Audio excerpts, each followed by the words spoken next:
Coach Damon Olsen, Coach, it can't get any closer. The girls battle all the way to the finish. A few chippies at the end. Yeah, I thought that was the little bit of separation, right? They got a couple of layups that they put down. We got a couple of layups that didn't fall for us, and that was a 2-point game. You know, that was the little bit of separation. But I thought we battled. There was ebbs and flows throughout, back and forth for both teams. A couple of things we need to shore up down the end, but we'll fix that. Yeah, and I thought Kayla Drummond inside did a great job. I mean, that's a team that shoots a lot of threes. You ran them off that line, but they got going in the second half. Yeah, well, we knew some of the things that they like to do, and I thought some of our kids, when they picked up early foul trouble, they played the second half as if they were still in foul trouble. I go, guys, you're reset.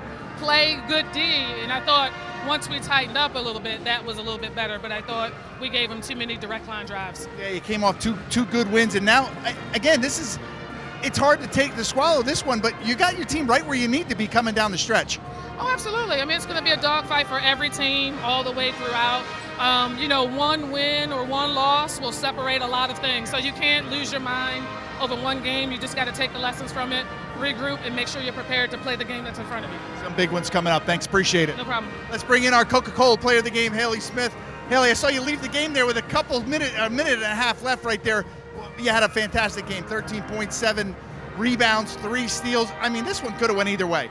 Yeah, at the end of the game, it came down to who was going to finish the game effectively. There was fatigue on both ends of the court, I feel like, both teams, just having a week off and everything with the bye week. My calves started cramping up. I couldn't run. So I had to come out, which is unfortunate just because it was the end of the game. I just want to be there for my team, but, it is what it is at the end of the day. That's a tough team to defend, both outside and inside. It looked like they had a thought to go inside today, but you ran them off the three-point line. Then they kind of got it going in the second half, but you hit some key threes as well. Yeah, we knew that they're a shooting team.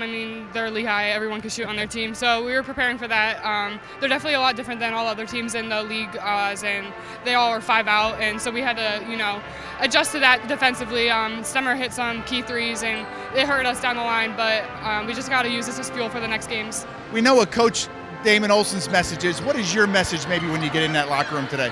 I'd say, it was a close game. It was in overtime. I know we had a hard time in the beginning of Patriot League play, but, the last 2 games we won against the top 2 teams, and Lehigh's up there too. So I think that this just goes to show that we can compete with anyone in the league. And regardless of if we're last or first, we're going to compete every single game what's come. So, yeah. Got to keep grinding, okay? Good job today. Guys, back to you. Michael, thank you very much. As it was certainly a good ball game. Let's take a look at some of the highlights, and then we'll look at numbers and get out of here. We're heading to Stabler. Yes, we are. It was such a well-played game. I thought Lafayette did a terrific job defensively for the most part. This is a Lehigh team that averages 70 points a game, and this is what they do best. They move the ball well. Eventually, they're going to hurt you from three-point range. For the most part, Lafayette took that part of their game away. Lehigh went inside and got the job done. How about Kayla Drummond? Very nearly a double-double. She continues her stretch of really good basketball. Abby Antignoli with a pick and pop to Smith, and then they go underneath against Abby. She had another terrific game. Lafayette, everybody's contributing. They're doing a nice job with their offense lately and taking the right shots at the right time. And, of course, Abby has been a catalyst all season long, all career long for that matter. In the second half, Lafayette continued to battle, and there was a stretch there, and Michaela Andrews came out of the halftime locker room with a different kind of attitude. She got into the act as well, so Lafayette had several contributions from a number of different players, but when Andrews and Antignoli and Drummond are clicking, it makes life easier for the others.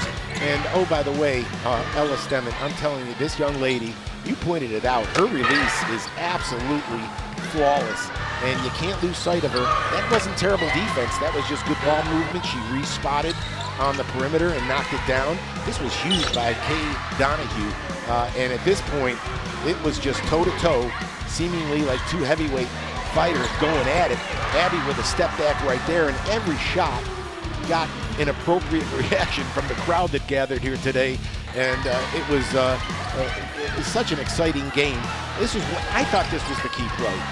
When Lafayette made the one of the few defensive mistakes they made, they tripled down on the shooter, and Auburn hit that long shot. That gave Lehigh a 3-point lead that essentially Lehigh never really gave up. Lafayette was able to get back and tie it, but they were battling uphill, and then the drive down the lane that time by Fandre, and there you see the final numbers. Such a well-played basketball game. Gary, one of those games where you always say it's cliche, it's a shame someone had to lose it. Well, you would think if you held Lehigh to 28% shooting from beyond the arc that you might win this ball game. But I'll tell you what, Ella Stemmer just simply carried this team in the second half. All of her points in the second half. And as you mentioned, her three there in overtime, certainly a key. Otherwise, a well-played ball game by both teams. Some good news for the Lafayette men. American lost today. They were in third place, and so did Bucknell lose today. So Lafayette now in second place with a 3-game lead, sitting in second place, and they'd like to simply make that just a little bit bigger when they play at Stabler Arena tonight. A good day of basketball. Certainly stay with ESPN Plus at 7 o'clock as Lehigh goes to 6-5 in the league. Lafayette goes to 3-8. My thanks to Mike Joseph, certainly to John Leone. Always love sitting alongside of John. We'll be back on Wednesday night when the Lafayette men take on Loyola. You're invited to join us. And also the Astound Television team, headed up by Chris Zaya, doing their usual terrific job. That's it for all of us. Lehigh wins this one in overtime, 70-68. For all of us, I'm Gary Laubach. Goodbye, everybody.